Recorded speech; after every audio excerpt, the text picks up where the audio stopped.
Hey, do you teach yoga? Have you ever trained to lead yoga classes, to be a yoga therapist? Have you ever owned a yoga studio? Maybe even just wondered what it was like for the women and men up there in front of the room on their mats, leading you through endless Surya Namaskars, down dogs, and pranayamas galore? Well, these are their stories, and mine. I'm Rebecca Sebastian, a 20-year yoga teacher, 10-year yoga therapist, yoga studio owner, and co-founder of a yoga-focused nonprofit. I've done a lot in the yoga world over the last 20 years. Pretty much everything except had a water cooler. You know, a place to share stories, talk about struggles, successes, and find other people who do the same thing that I do. Welcome to Working in Yoga, a podcast and substitute water cooler for yoga folks to connect and build community, to share our unique profession, our challenges, and our journeys with the world.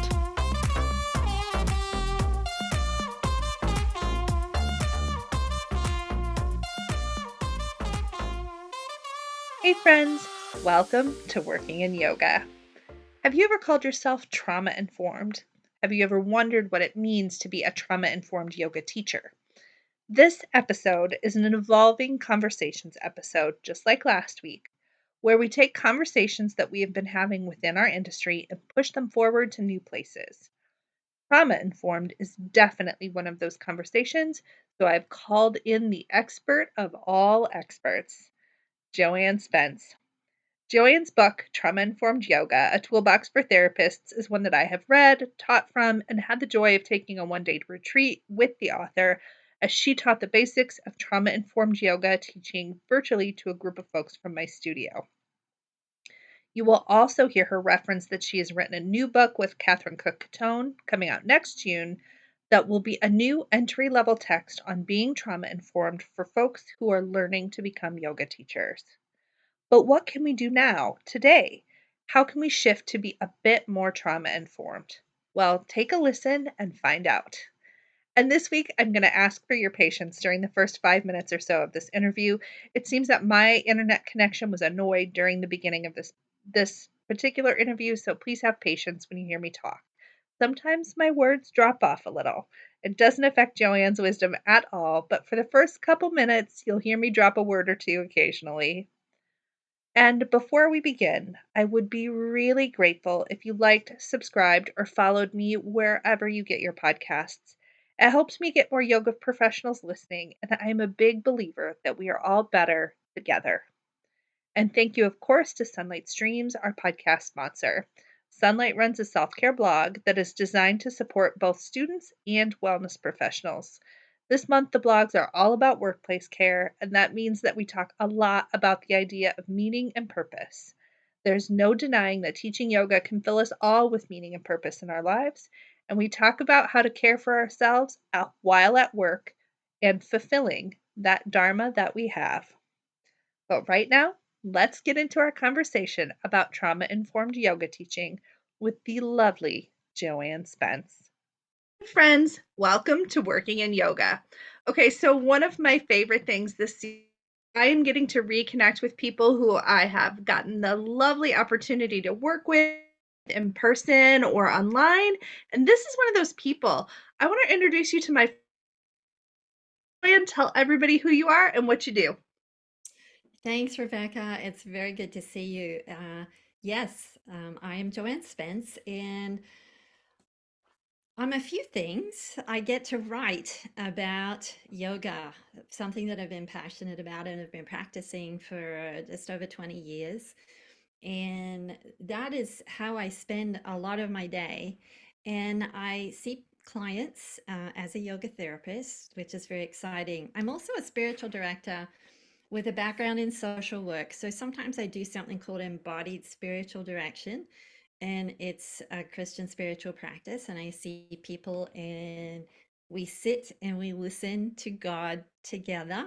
Um, it's a newer thing that I've been doing the last few years, and I really love how it merges some of the different hats I've worn professionally.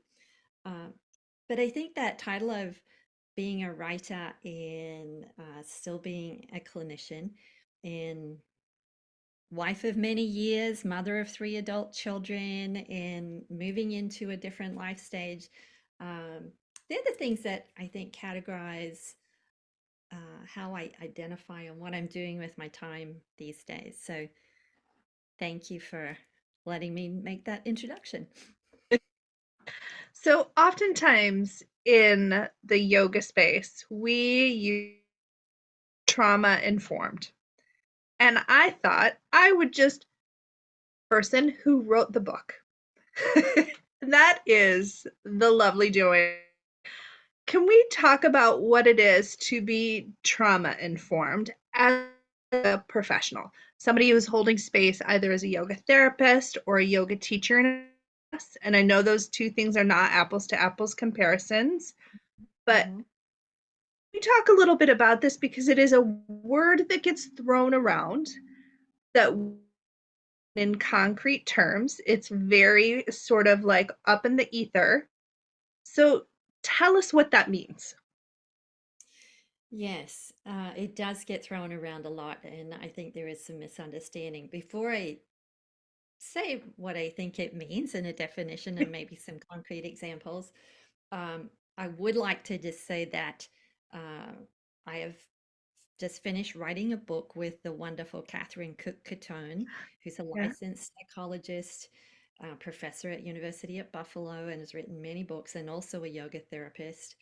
And we've written a book for yoga teachers to unpack what this means. Now, she has written for for all sorts of people, and as have I. I've written for therapists and self-guided type practices, but we had the same thought that the words are being used trauma informed without really understanding what it means and what the research might say on trauma informed and where it's come from. So that book will be out in June of 2024, just in time for Sitar and that's Yay. coming out with Green Dragon, and we're delighted to. It will be trauma informed and responsive teaching, a universal practice, something like that. I may not have got it exactly right. So we're talking about trauma informed and being trauma responsive in the sense that it's not the yoga that needs to be trauma informed, it's us as people. And the term comes from basically all the way back to do no harm, of what you would hope that medical professionals, health professionals, people in the wellness field like we are as yoga therapists, that the first thing is that we're not doing any harm. And that means that the treatment shouldn't be traumatic in itself and maybe recreate the trauma in the first place. So that's kind of a really sort of big overview. And that and I can never remember this unless I'm looking at the book of what I actually wrote and put all the stats and numbers in, that trauma is not rare anymore, that we have more of an understanding of how most of us have been impacted by trauma in some way, which does not mean we're all traumatized because we metabolize trauma differently. However, we do have bodies of work like The Body Keeps the Score by Bessel van der Kolk and Pat Ogden and Peter Levine's work of in the area of somatic experiencing this idea of trauma being stored in the body. And I think as yoga, we have a lot to be able to offer people on a healing path. And at the same time, the practice of yoga, asana, I'm mostly talking about asana and breath work, pranayama, that it can be a minefield for the people in front of us. And we think, in how Catherine and I have looked at this in the book that we've been writing, is if we have some fairly fundamental understanding of how the nervous system works, our own nervous system works, and how we might care for ourselves. And that will really help us as we show up as leaders on our mat and to be able to notice and stay within our scope of practice of what we might be seeing in front of us as yoga teachers. And if I could boil it down to just one or two practical things, it would be how we speak, how we're able to offer hospitality and be welcoming and inclusive, and that we give choices all the time, every time. And there's different ways to do that that we can integrate into our teaching and how we show up in life. So that would be my long and short nugget of what I believe trauma informed is and why it's important for us to understand that, particularly as yoga teachers. Do you find that there is a challenge that we face with the term trauma of social media and common culture throwing the word around? So I happen in yoga spaces a lot, like, oh my gosh, I've got PTSD from day. And no, maybe, but probably not. And I have seen that sort of seep into our work as yoga professionals in a way that makes me it makes me pause. Do you feel the same way? What do you the term trauma in common culture now? Well, I mean, we've all been through a pandemic together, Yes. and that's affected people very differently.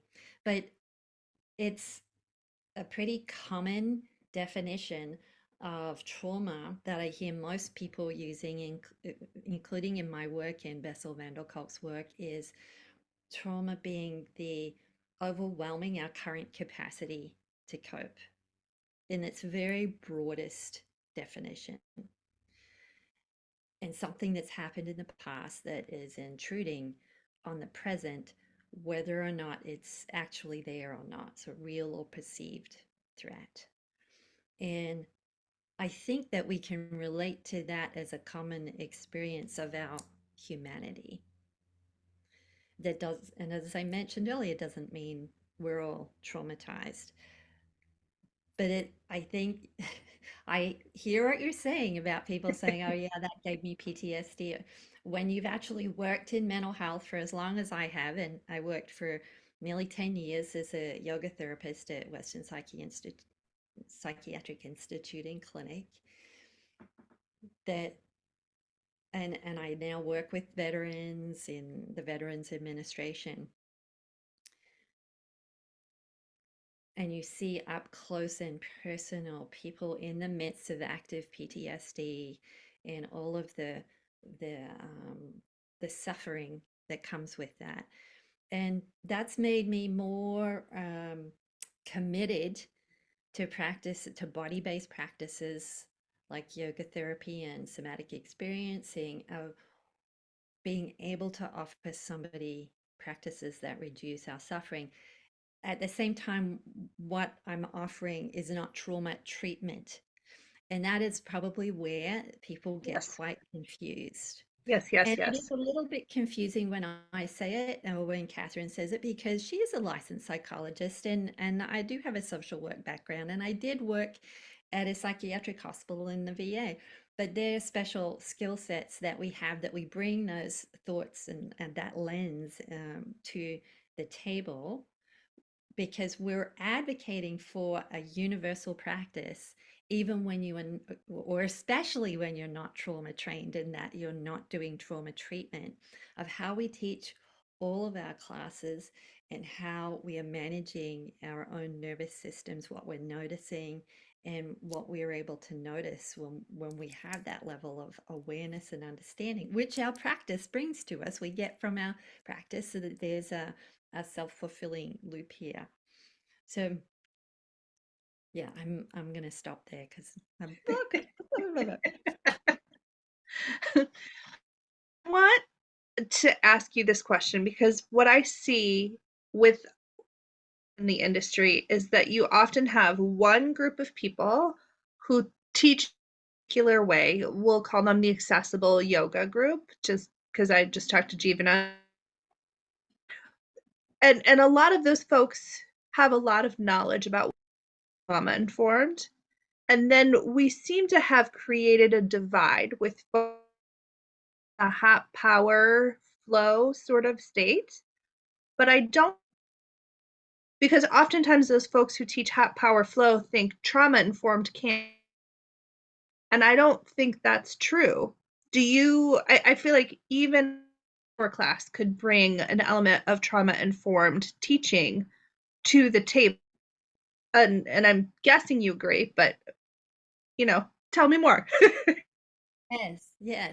So in this book that I mentioned that Catherine and I have written, that we are making an argument that whether you are teaching accessible yoga or whether you're teaching a restorative yoga or a hot power vinyasa athletic practice, that there are things you can do and say and ways that you can be that will make it trauma informed as a universal practice, as in the washing of hands in healthcare settings is a universal practice. Whether or not you have germs, we know enough about germs and their transference and bacteria that it makes sense for everybody to do it all the time as a practice and part of health policy. He even had to do that as the yoga therapist working in hospital settings.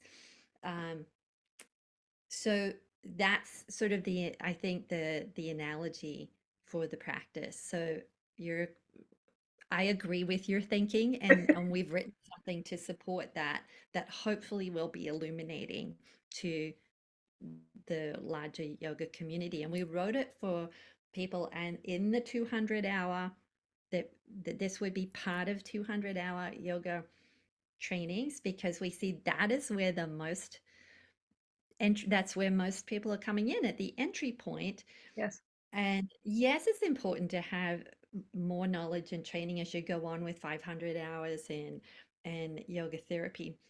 But if we knew some things from the beginning, and you don't have to fully understand polyvagal theory, but you should at least be familiar with what the vagus nerve is and what it does. And this is very helpful self-knowledge and a great place to begin as a newbie yoga teacher.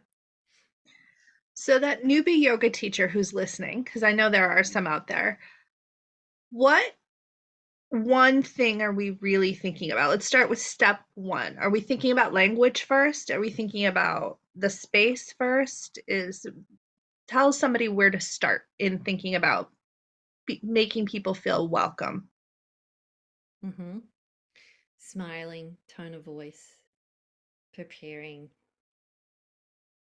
not being frazzled and rushed. These are maybe self-evident, but being able to slow yourself down and be able to offer a smile. I'm glad you're here. God knows it's hard to get to do something to take care of yourself and to make the time to go to a 60, 75-minute yoga class.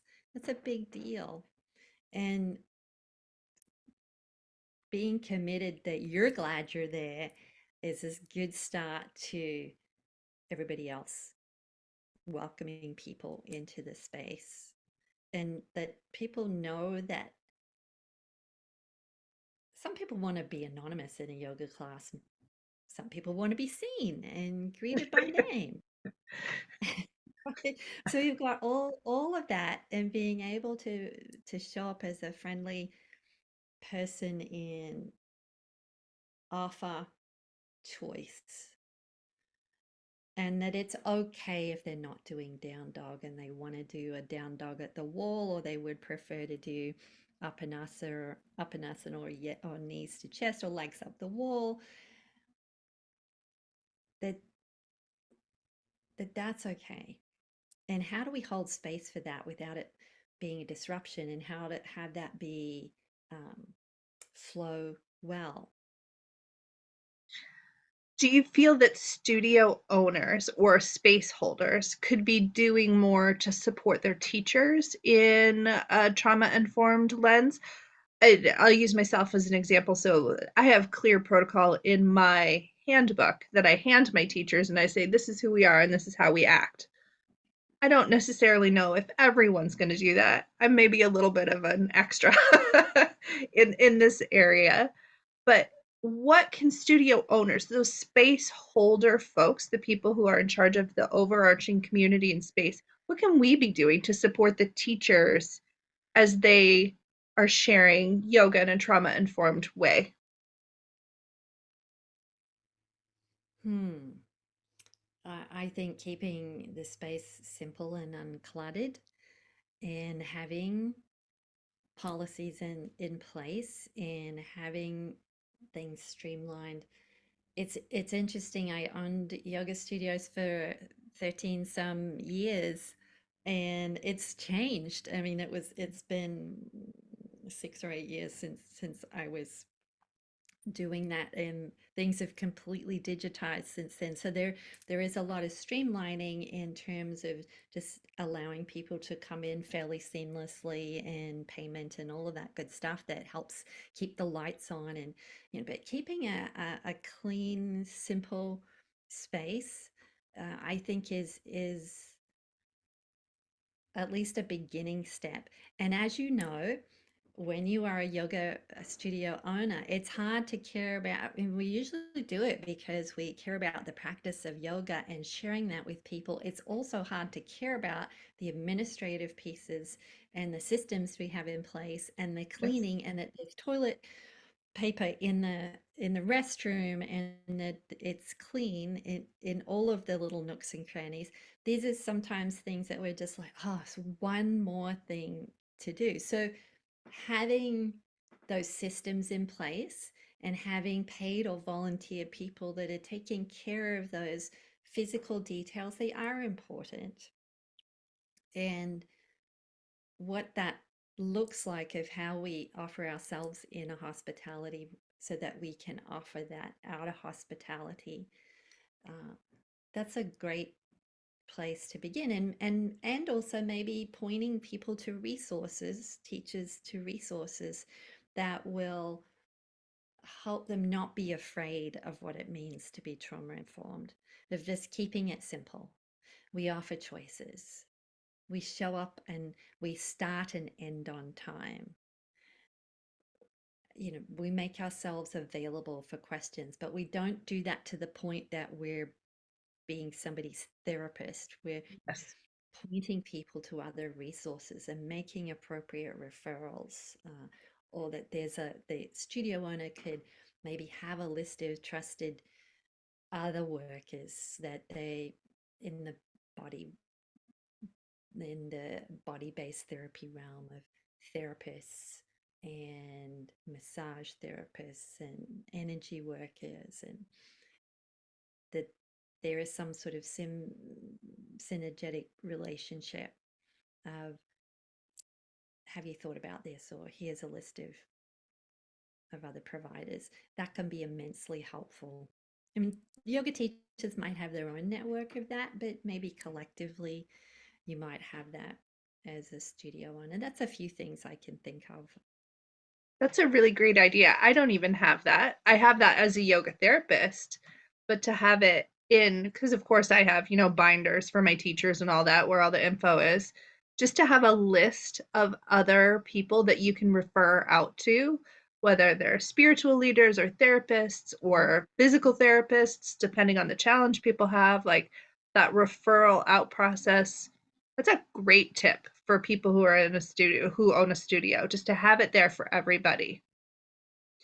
Do you feel that, and this might be it's complicated kind of question, but do you feel like to be a studio that is shifting towards being trauma informed, can there be manual assists at that studio?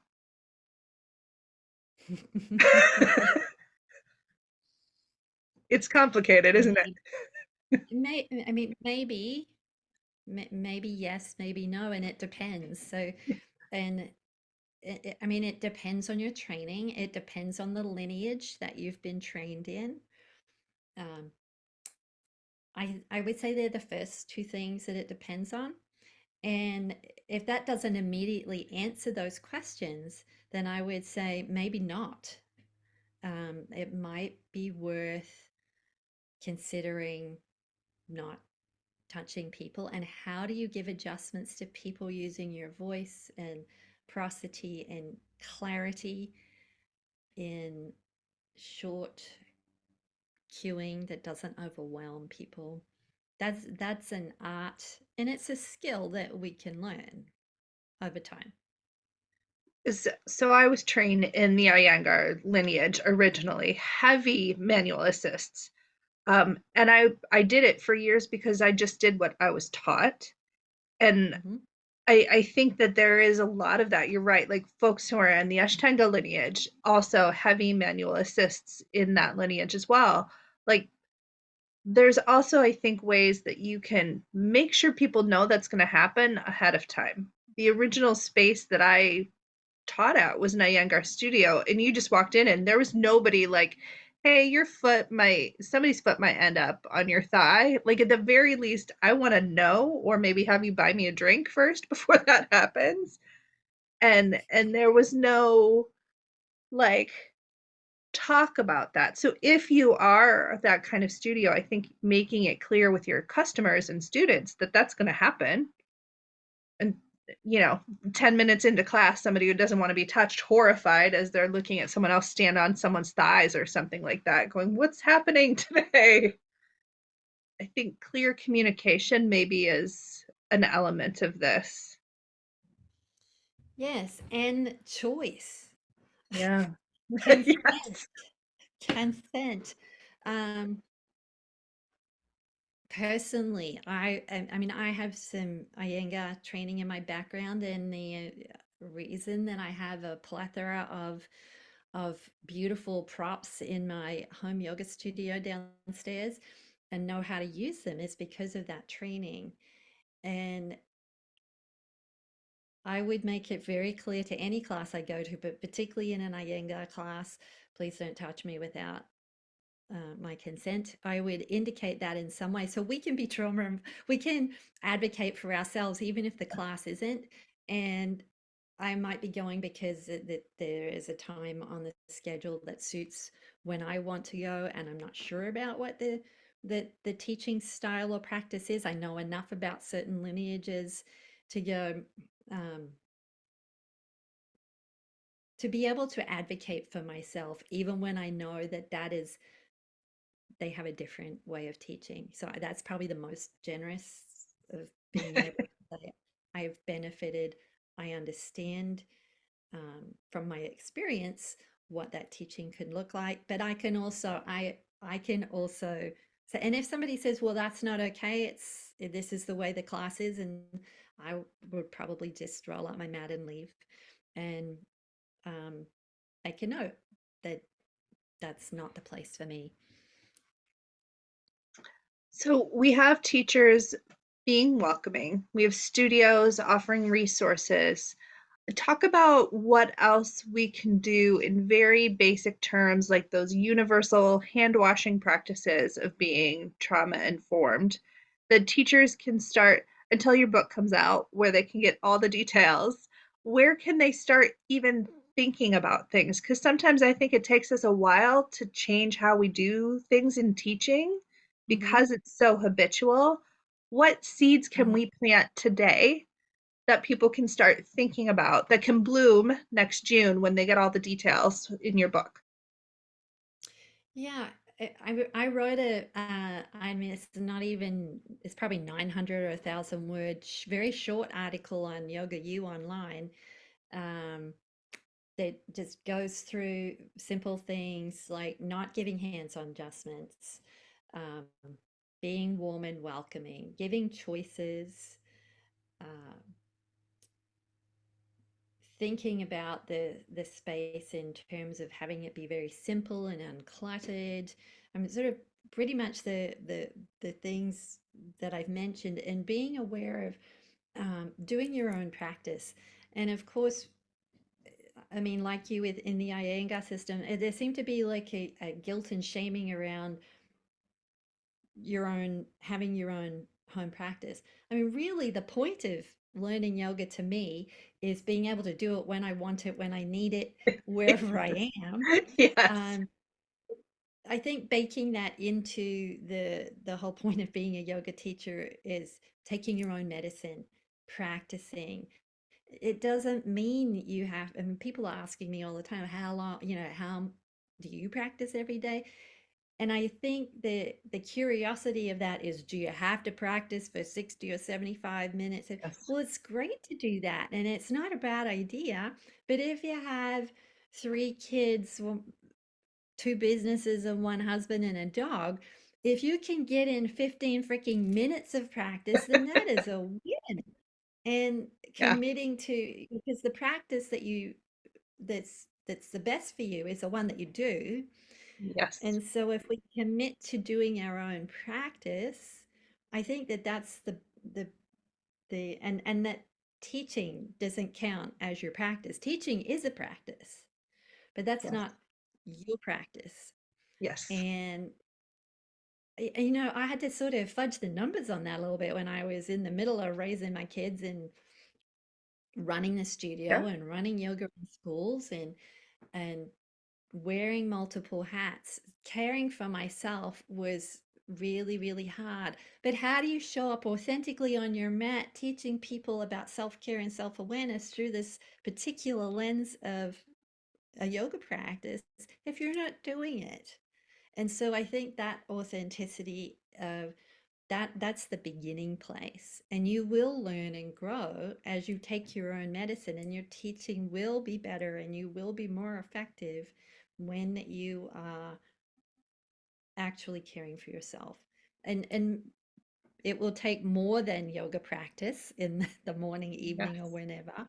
It's all of the other things of how we're eating and how we're sleeping that are huge, huge, what our primary relationships are like and how we navigate those with skill and compassion and love will all play a role in our ability to show up and be this be, and that will look trauma informed.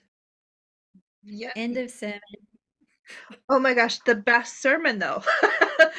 Like I don't think I'm just nodding my head emphatically as you're talking because it is thank you for saying that there is a bit of shame that we dish out to each other within the industry about what practice looks like for ourselves. Are you practicing? Are you on your mat? Hashtag every damn day. Like for the 60 minutes or the 70 minutes, have you done your full asana practice and then 20 minutes of pranayama and then made sure that you've got your meditation? And I mean, babe, I gotta eat.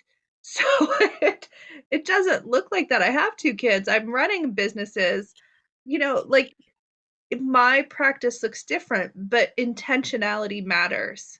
Like how intentional I am at being of service to myself and the way I'm in service to other people. I think that matters for us as yoga professionals quite a bit. Mhm. It doesn't have to Mhm. be we're trading 1 minute for 1 minute, like, but you have to be of service to yourself and you do have to show up for yourself and do a practice of some kind even if it is doing down dog while your little children are in the bath, which I feel like every yoga mom has done at some point. Yeah, and I think that that's the point that you were making in the excellent article you wrote in this Yoga Therapy Today Thank on you. the business of yoga, that that you have to be of service to yourself, and Yes. if you give it all away and you were in need, I think that was a great point that you made, that then it's not sustainable for you. So how can you teach self-care and self-awareness as a yoga professional when you've depleted your own supply? Yes. You can't, I'll never forget when I first started, years ago, talking to a business coach who said to me, you can't be of service if you're the person who needs help. And I was like, Oh. Not only in business, but in life. Like, you can't be the person nurturing and caring for all the humans that come to see you if you're the person who is burning the wick at both ends and have not spent one moment to yourself in 5 days. Like, that isn't we don't want that for any of us, I don't think. I don't want that for you. True, true.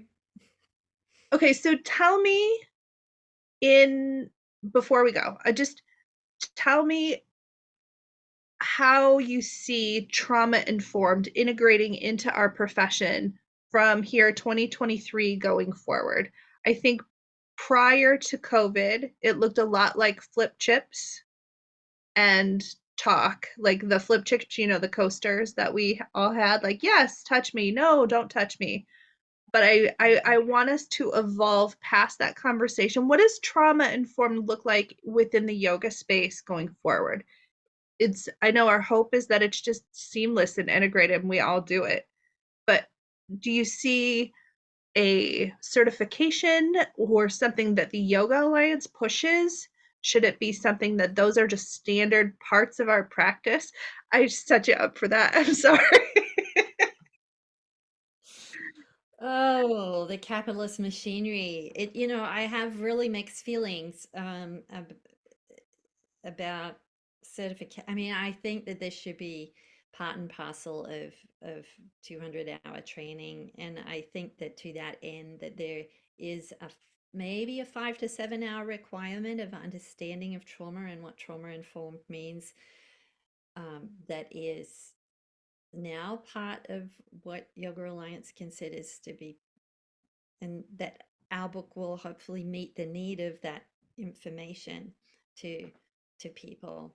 So I hope that this becomes a conversation that all yoga teachers are having and all yoga schools, to demystify that, yeah, this is about the vagus nerve. And we all need to know about what our vagus nerve does and what your vagus nerve does in relationship to mine, co-regulation. Thank you, So Stephen Porges. magical. That we can break this down into bite-sized pieces and have an understanding moving forward that we all understand what that language. So we're hoping to make that contribution to the yoga community as something accessible, to have these conversations, to have some knowledge that's not specialized training. Sure, maybe it has to start that way, but that eventually it becomes part of the air that we're breathing, so to speak, to use a nice metaphor that fits with our yoga teaching. And that we go, yeah, hand washing, healthcare all the time. Yeah, giving people choices, touching people only with their consent every time, thinking about what it means to have simple, uncluttered spaces that honor the roots of yoga, that are not appropriating, that are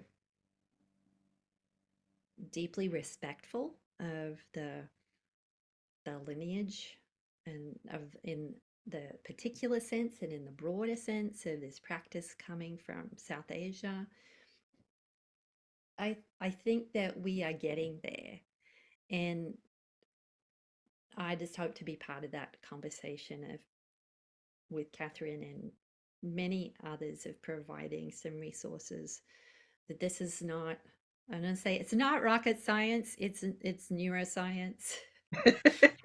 Ancient. It's ancient, it's new, it's old, and it's a new day where we can come together, and